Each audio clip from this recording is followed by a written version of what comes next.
Welcome to the second edition of Truth for America. My name is Julian Vasquez Heilig, and I'd like to go ahead and have the two folks that are joining us introduce themselves, and then I'll also introduce myself for those of you that are listening to the podcast for the first time. Hi, my name is Tracy Dell'Angela. I'm managing editor at Education Post. I have a long background in education, including most of my career as an education journalist for a number of newspapers, both national and local. And I also have experience in education research through both the University of Chicago and in Washington, D.C. Right. Hi, I'm Jameson Brewer, PhD candidate at the University of Illinois. I study the impact of privatization on public education, and happy to be here. And my name is Julian Vasquez Heilig. I'm a professor of educational leadership and policy studies, California State University, Sacramento. I also direct the Doctorate in Educational Leadership. I'm also currently the education chair for the California-Hawaii NAACP State Conference. So I guess the first question I want to talk about, I was taking a look at the column that Tracy wrote in, Ms. Dell'Angela wrote in Education Post.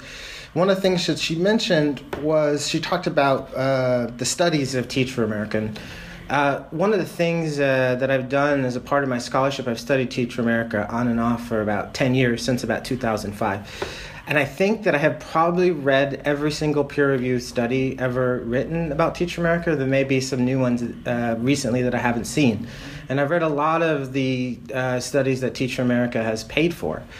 But I would say that probably the most prominent study on Teach for America would be the one that Mathematica published in this last year that the U.S. taxpayers paid $10 million for, the $10 million Mathematica TFA study. And so, Tracy, I just wanted to get your feelings about what you thought about that Mathematica study. We could talk about studies, but let me just pose a question really quickly here, because, the Teach for America population, and we'll just look at your home state, it's just a tiny, tiny fraction of the new teachers that are coming into your state. And TFA is probably one of the most studied programs. They put out their data. It's why people are able to analyze that. And I'm just wondering, there are giant teacher prep programs in California that have not released the same kind of data. And I would just love to know, as a mom, as a person who's an educator, has been deeply interested in education, I would love to see more data on that. And I think we're overstating the impact of Teach for America when we focus on that fraction of graduates who are going into teaching programs. So I'm curious what your take on the broader California picture is, if you could speak to that as well.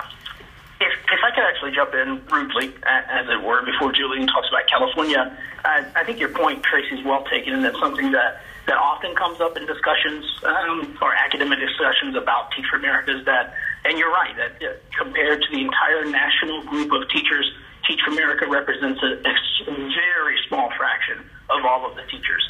And I think that, while that is certainly true, it makes it difficult to have a conversation about impact, because if you look at it nationally, it is very obvious that they're a very small portion of them. But when you look at areas like Chicago or New Orleans, for example, where Teach for America places core members, they actually represent an incredible high concentration of teachers in that area. So, for example, before Katrina in New Orleans, the majority of teachers in that city had a significant amount of experience and tenure as teachers.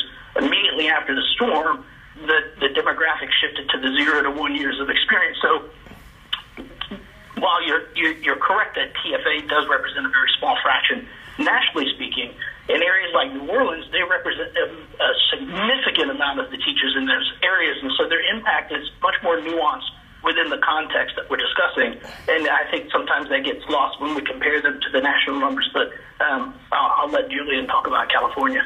Well, I'll answer the question about California, but I think there's also some other issues here too, which is impact and outsized influence. I was actually just at a talk today here at Cal State. We had a brown bag, and they were talking about Teach for America's role in the school reform education authority in Detroit over the last, 10 years or so.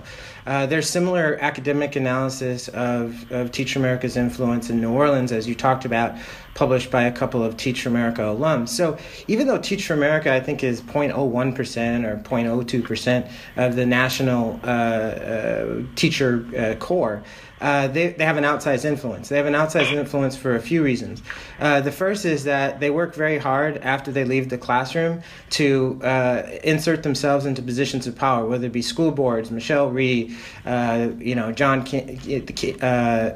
Cami. There are just a lot of folks in Teach for America that insert themselves into this educational reform conversation. So I think it's also important to note that, for example, a billionaire out of San Jose, right here in California, has paid for Teach for America staffers on the Republicans and Democrats on the education committees in D.C. So if the oil industry or any other industry was paying for to have their own staffers in D.C. In Congress, then I think there would be a lot of red flags. And so and one of the things you talked about in your thing was that I have wealthy friends, but I don't think there is a alternative certification program that is wealthier than Teach for America. They've raised nearly $500 million over the last 10 years. The Walton Foundation has given them tens of millions of dollars just for LA. I think a recent $50 million gift. Arkansas, another $50 million gift. So in terms of the wealth and wealthy friends, Teach for America has lots of wealthy friends. The Network for Public Education, which I work with a lot, our budget's in the thousands of dollars. Teach for America's budget's in the hundreds of millions of dollars over the last 10 years. So I think that's why Teach for America, a lot of people have conversations about Teach for America, is because they have an outsized influence in the conversations about education policy relative to the actual size of their core. Well, I mean, you could seize upon the folks that are most prominent in the reform sector, but the reality is TFA is a really big tent, and they bring in lots of folks who come at this from a variety of different spectrums. So for every Michelle Rhee, you could also come up with the president of the UTLA in Los Angeles. I mean, the reality is there's folks on all ends of the spectrum that are having a big influence. That is absolutely true. But there's also a lot of leaders out there, and I know they're getting a big name, but I mean, my point was not to write about this from a political perspective. My point was to write about the idea of you're essentially making the argument that young people who pursue a stint with the core are inherently misguided. They're in for the roughest of roads, and they're essentially on the wrong track, and that we shouldn't be that young people, bright young people of color, shouldn't be pursuing these because it's misguided. And as someone who spent a lot of time in classrooms and spent a lot of time watching core teachers and, frankly, a whole lot of traditionally trained teachers, I don't understand the knee-jerk antipathy for TFA core. I understand that Jameson had a tough experience with that, and I get that. I get that folks come at this from a different perspective, but I really don't understand the knee-jerk reaction to this because there's tons of folks in this organization, and there's clearly a lot of opponents. You want to go first? Yeah, to that point. So I'd like to say this, and I say this quite often, Tracy, is that my critique, and I'm just speaking of myself here, my critique of Teach for America is not to be construed as some type of across-the-board endorsement for the status quo of how we educate teachers, right? I mean, there are certainly traditional programs out there that are not doing a good job, but at the same rate, there are programs that are doing a good job. In fact, I happen to have gone to them, and it kind of puts me back if you say that I had a tough situation. I didn't have a tough time teaching. In fact, after my first year of teaching in the Atlanta Public Schools, my mentor teacher, who was associated with APS, not with TFA, she listed me as a veteran teacher within their system for struggling teachers to come watch and talk to me about my teaching. Teach for America themselves brought in dozens of state representatives and state senators. They brought in the state superintendent of education at the time, John Barger. He's still the state superintendent of education. They brought in dozens of donors to come see me teaching, right, so they could cash in on this example of a good TFA teacher, all the while not mentioning that I was traditionally trained. So I didn't have a tough experience teaching, but in your piece you raised up the fact that I left, and I'm happy to talk about the reasons that I left. I mean, it's twofold. It's the same rationale that many teachers in the last 10 years have talked about for leaving, right? It's increased testing. Is this focus on, I was a social studies teacher, but I was told that I had to spend 20 to 30 minutes a day teaching math because the test scores in math were down, right? It's less autonomy, it's punitive and oppressive structures in the classroom, both within and outside of the classroom. And so, all those things are the types of reforms and environment that Teach for America and other reformers support. And here's the thing, Georgia is a right-to-work state, right? So there's zero teacher representation. There are no unions. The state has dramatically eroded teacher tenure protections over the past 15 or 20 years.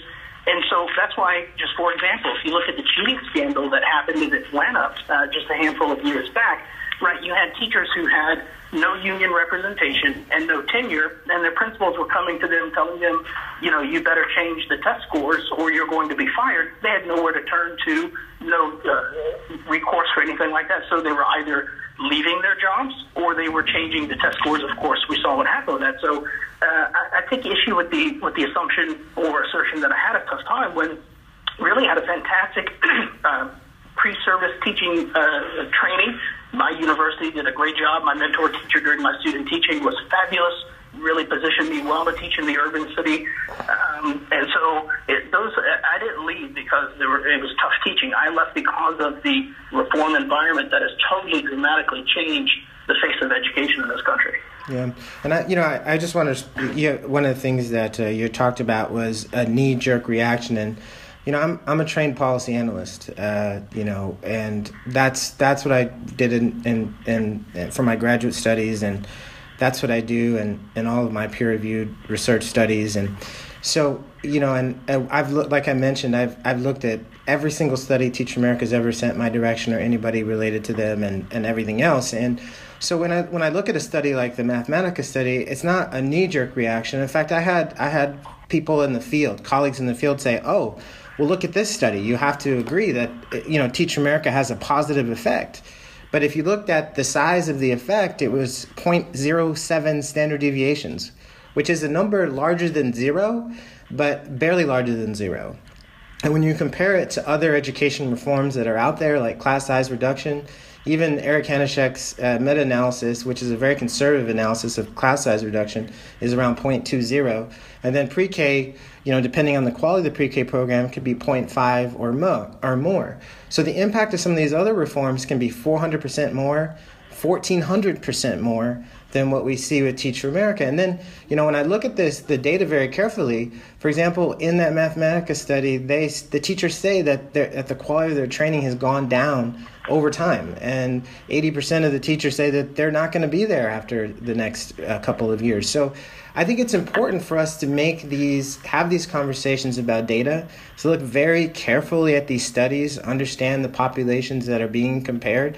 That is my duty to society. That's why I am, in academia, is to not have knee-jerk reactions to these studies, but use our lenses of internal and external validity of these studies and understand what they really mean instead of framing them, in a political discourse. Right, but I wasn't doing that. What I was arguing, if you look at the totality of these studies, it's not showing that TFA are doing worse. It's showing that, even to your point, they're doing either roughly the same or better, depending on the context, depending on the city, and depending on the subject that they're being taught.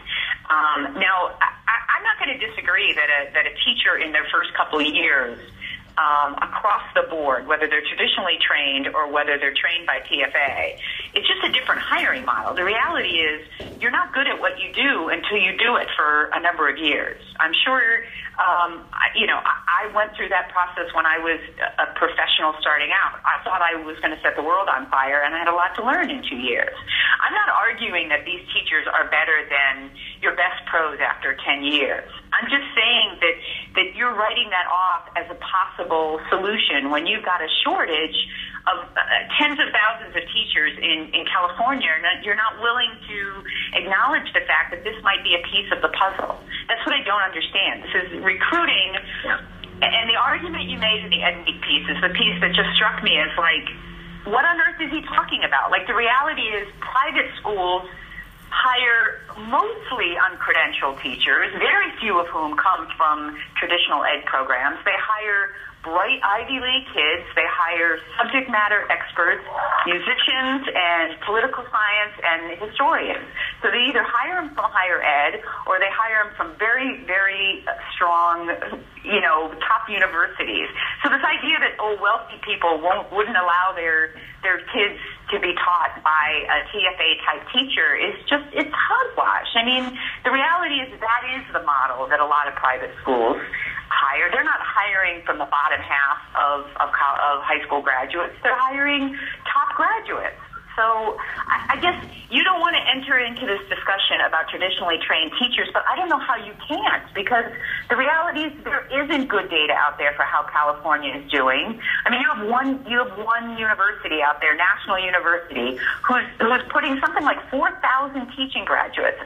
I would love all that academic rigor that you're applying to be applied to looking at how these really big producers in California are doing with their grads.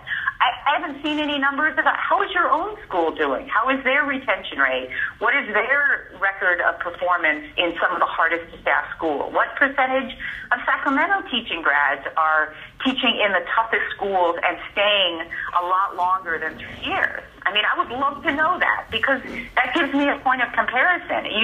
The idea that this can be rejected as a reform outright because maybe class size reduction, which, by the way, there's lots of mixed literature on that, and the idea is it has to be a pretty significant increase in class size, and it has to be to the right population of kids until you see a bump. And California tried that, and it was financially infeasible. So, I mean, you find me a cost-neutral program where you can hire 2 teachers at the same level, and I don't know how you compare Teach for America when you don't have good data on the traditionally trained. A lot of folks talk about retention, but they don't look at the retention rates in traditional programs. They don't look at the career hopping. They don't look at how successful these graduates are doing. So you can throw out Teach for America, but what's rushing to fill the void? There's a dearth of quality programs. So I would love for you to hold up an example of what we could use instead of Teach for America. I just don't see it. Do you want to go on that, Jameson, or do you want me to go first? I'll let you respond directly to the latter part of it, but something I think is worth noting, and I can't speak specifically to California, but Tracy, you mentioned Teach for America as maybe not the best, but at least some part of the solution to attenuating to teacher shortages, and whether those are actual shortages, right, where there are open vacancies versus some type of discussion about, even if all of the positions are filled, maybe they're not good enough, so we have a shortage of quality or qualified teachers. But, in Chicago, for example, the last couple of years, I'm sure that the city has been shutting down schools, and they've laid off thousands and thousands and thousands of teachers, and the entire time, Teach for America has grown significantly over that time frame. In fact, just about the same week that Chicago Public Schools shut down 50 K-12 schools, citing, among other things, budget deficits, they more than doubled Teach for America's contract in the city.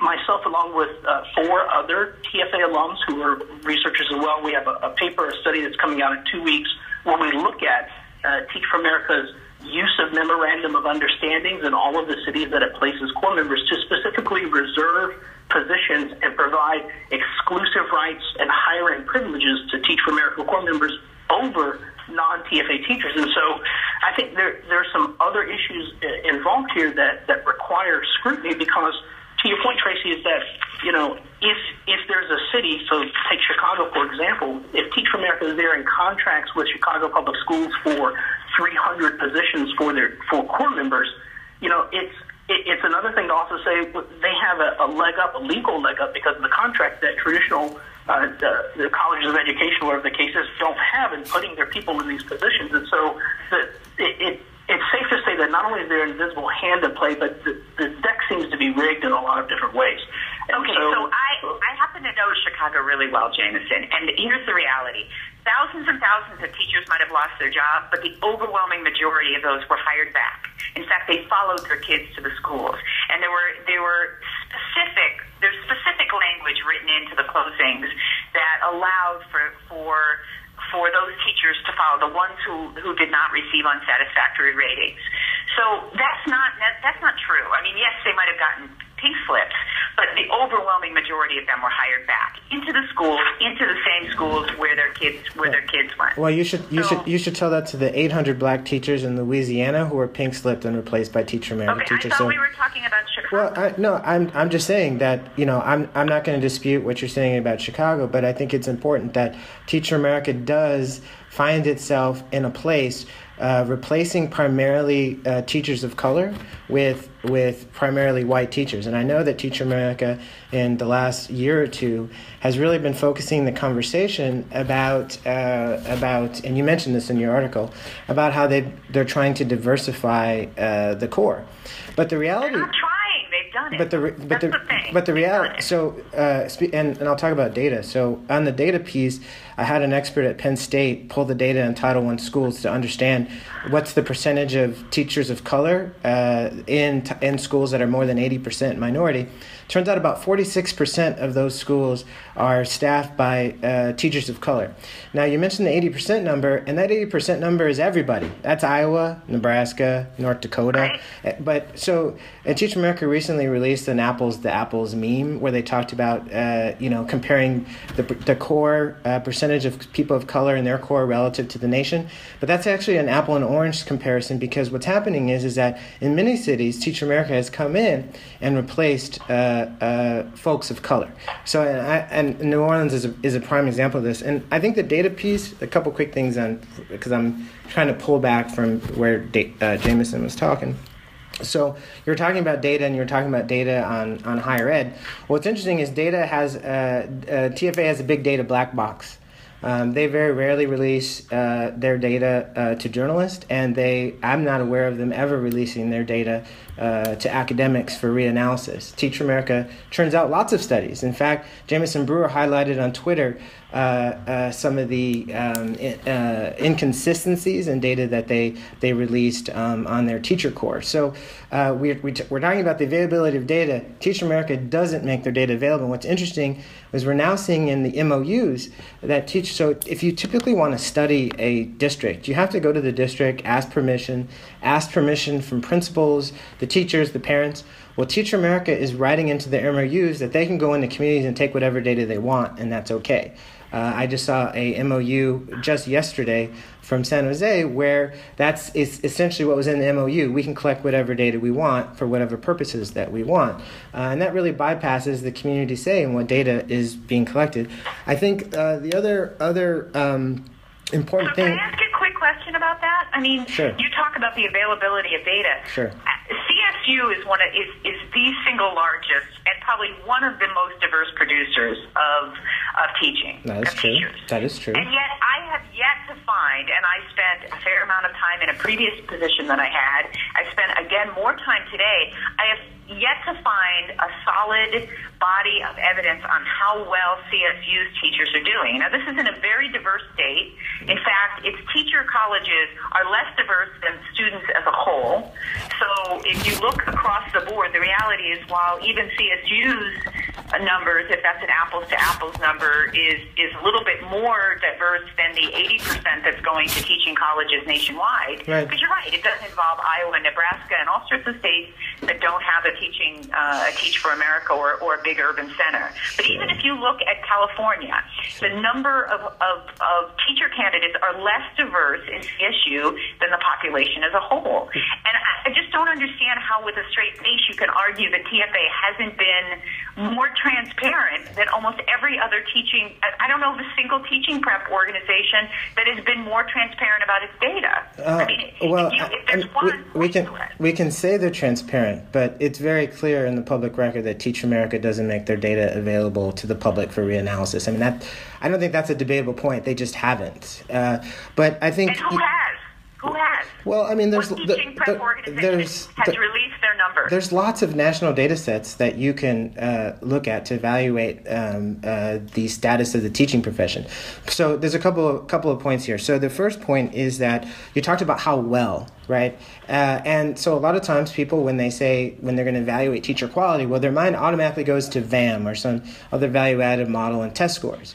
But I think that there's quite a bit of evidence to, in the field showing that using value-added models like the LA Times did in LA and what people on the education reformer side often argue for. In fact, Arne Duncan that was a requirement in the race to the top funds, is that they use these unstable statistical models to evaluate teachers. So the devil's in the details. Evaluating how well is very difficult to do, and you have to have very specific skills and expertise. And even with those skills and those expertise, 70% of teachers in VAM models can vary year to year just because of the instability in the statistical models. I understand the VAM model. So let's leave test scores out of it for just a second. How would they compare on retention? That's another. Oh, great! That's a good one. That's a good one.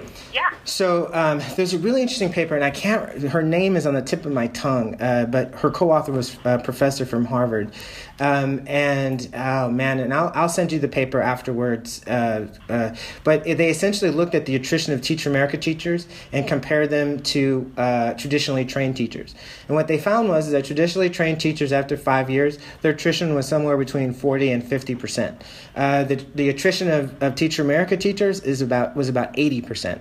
So I can send you that paper. It's a Harvard professor, and then I think a colleague from North Carolina or something like that, and I can see her face, but I can't remember her name.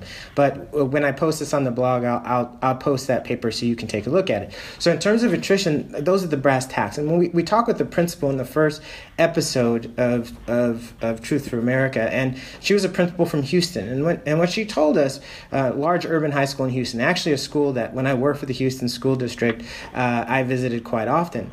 And what she said is that the Teach for America teachers will tell you, this is just a stopover for me. This is a 1 or 2 year gig, and then I'm moving on.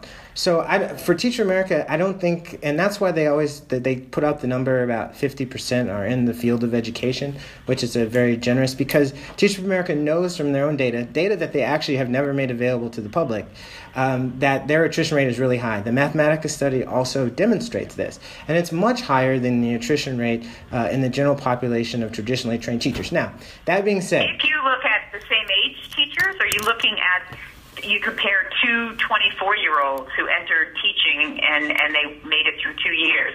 You're saying that millennial teacher from a traditionally trained thing is saying, I want a 30-year career in teaching?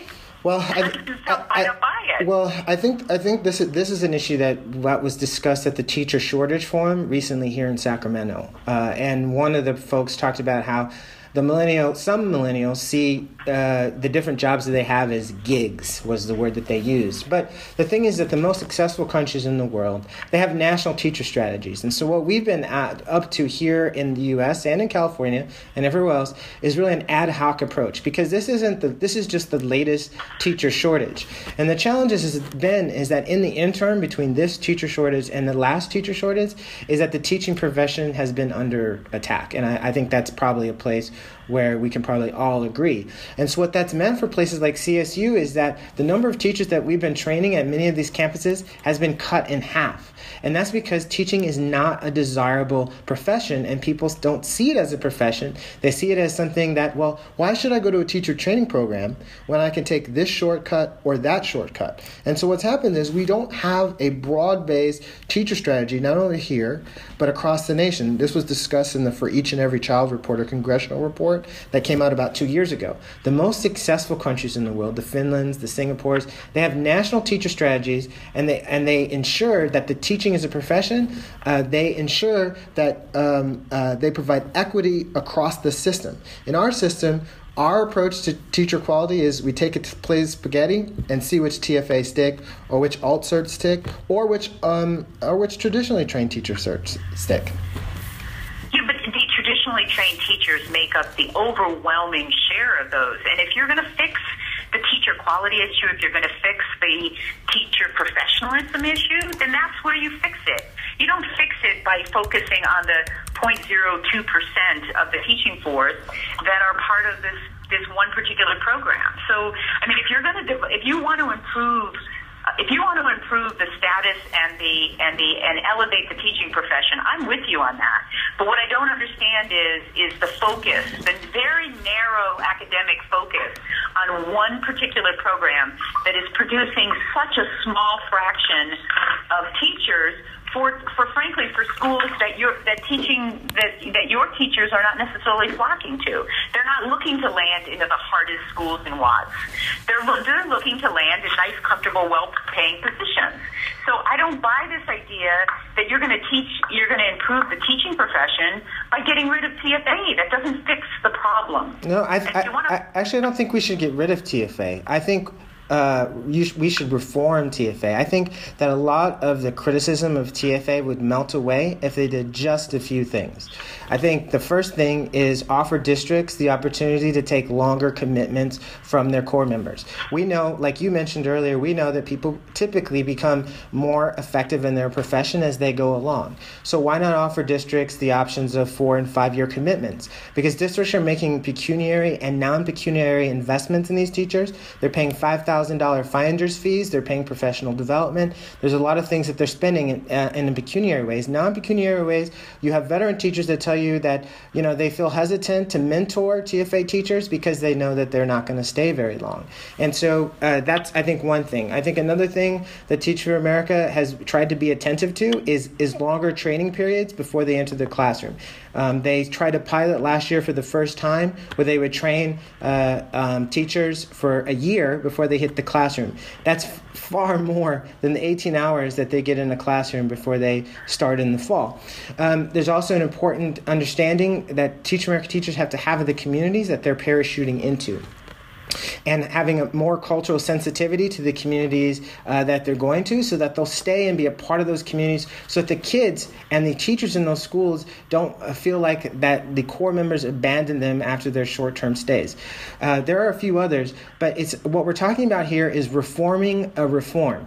I'm not in the camp that says that Teach America should disappear.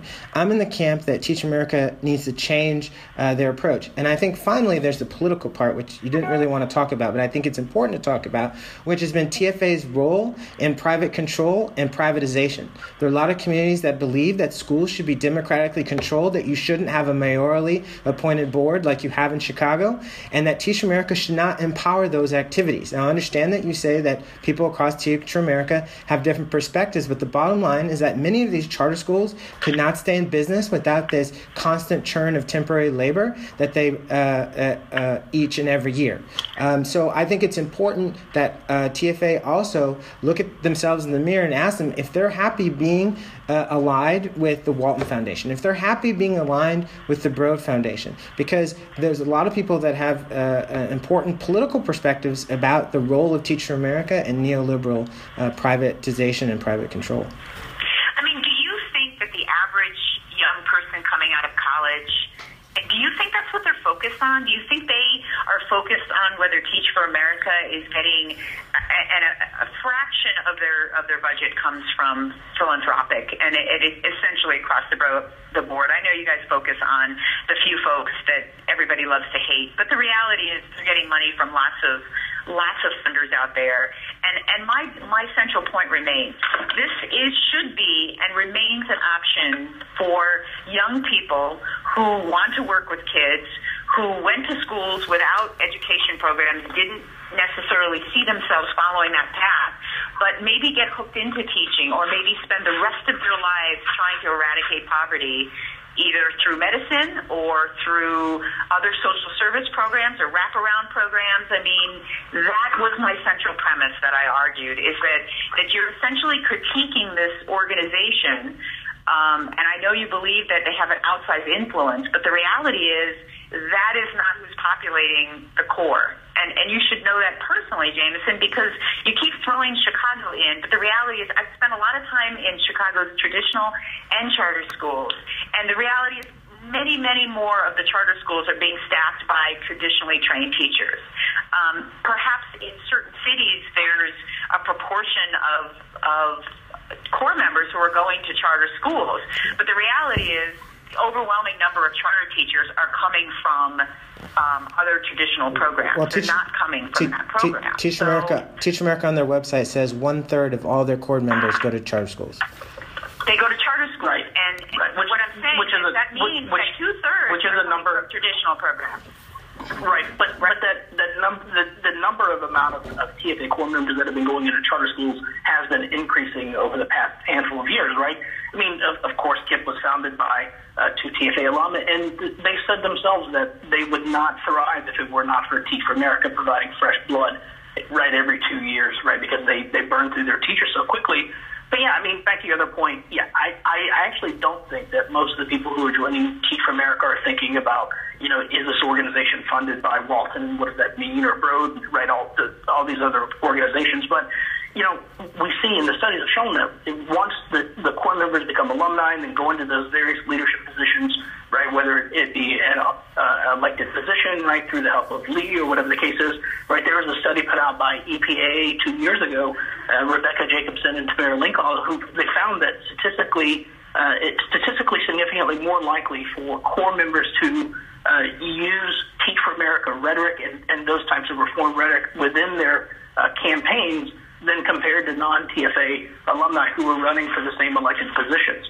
And so whether these people are consciously understanding that they're adopting or embodying the types of education neoliberal reform that is manifested through Walton and Gates and Broad, right? It's happening, right? And the studies are bringing that to bear because that's what these alumni are doing, right? They're incorporating these messages. Of course, we can point to examples like John White in Louisiana, or of course others like Michelle Reed, but it's happening not just in those big name folks, but it's happening at the local level, and the connection with charter schools is becoming even more increased. I'm looking forward to being at the 25th Summit in 2 weeks, but I just read a piece talking about the 20th Summit and talking about the vendors that were there.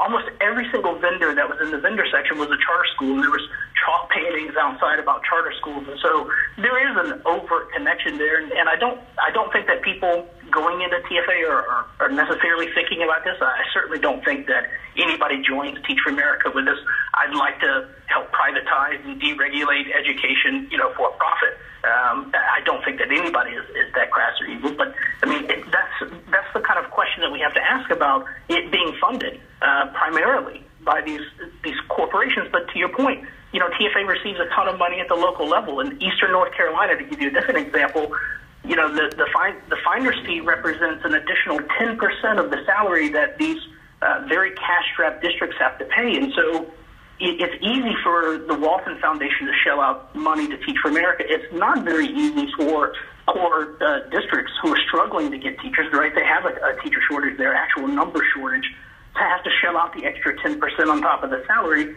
just for the finder's fee. So you're right. The funding is coming from a lot of different areas, but I think we ought to give pause and raise questions to what it means for those different areas to be providing that money. Okay, and I think now let's go ahead and roll into the concluding statements. Did you want to go first? Go ahead, Tracy.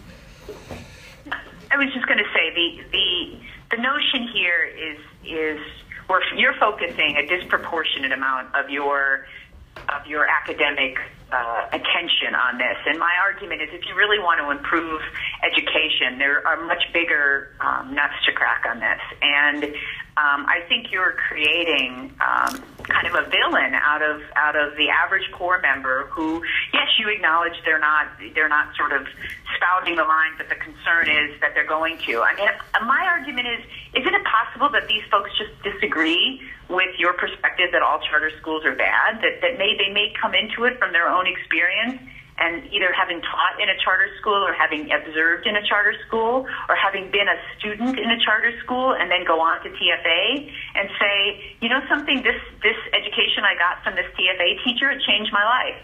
And because of that, I want to be a TFA teacher and I want to work with these kids. And I just think you're vilifying the organization and by extension, all the young people who are committed to this. And that was the point I was trying to make. I don't understand when you've got so many other bigger fish to fry, why you're not focused on that, why you're not focused on your own university and how well the students coming out of your own program are doing. I'd love to compare those apples to the apples of TFA. You want to go ahead, Jameson? Yeah. So first, thanks for agreeing to be on and having a conversation with us, Tracy. I've enjoyed it. Like I said, I've said before, and I'll say again now, is, my critique of Teach for America or school vouchers or charters or homeschooling, whatever the case is, right? My work's not just on TFA, but my critique of TFA is not an endorsement for the status quo of how we train teachers. But, and I agree with you, again, as we started this podcast out, Teach for America represents a very small fraction of the teachers that we have nationally, but they do represent a significant amount of teachers, concentrated amount of teachers in the places that they place core members, right? Atlanta, Chicago, California, New York, right?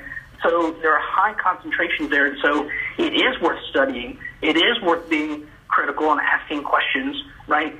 And so I think I agree with you that there are obviously large educational research questions that are still out there, but because those other questions exist, we shouldn't give, and this is my opinion, we shouldn't give Teach for America or charters or whatever the case is a pass, right? I don't think that all charter schools are bad. There are some really good ones out there.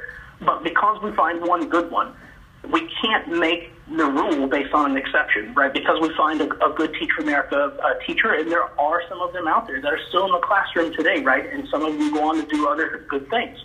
But those tend to be, at least in my experience, as a core member, as an alumni, and as a researcher, those tend to be the exceptions to the rule. And so it begs that we continue to critique and analyze and have these conversations because they have wielded a significant amount of political influence at the national level, but they have an incredible impact in the areas where they are located. And when you add in every other teacher in the country, those numbers seem to be sort of diluted, and it is nationally, but these are important things to ask because the places that Teach for America is sending core members are some of the most disenfranchised places, some of the most places where systemic and generational poverty has existed for a long time, and so these are important questions to ask. But I'm very grateful that you came on and we started this conversation.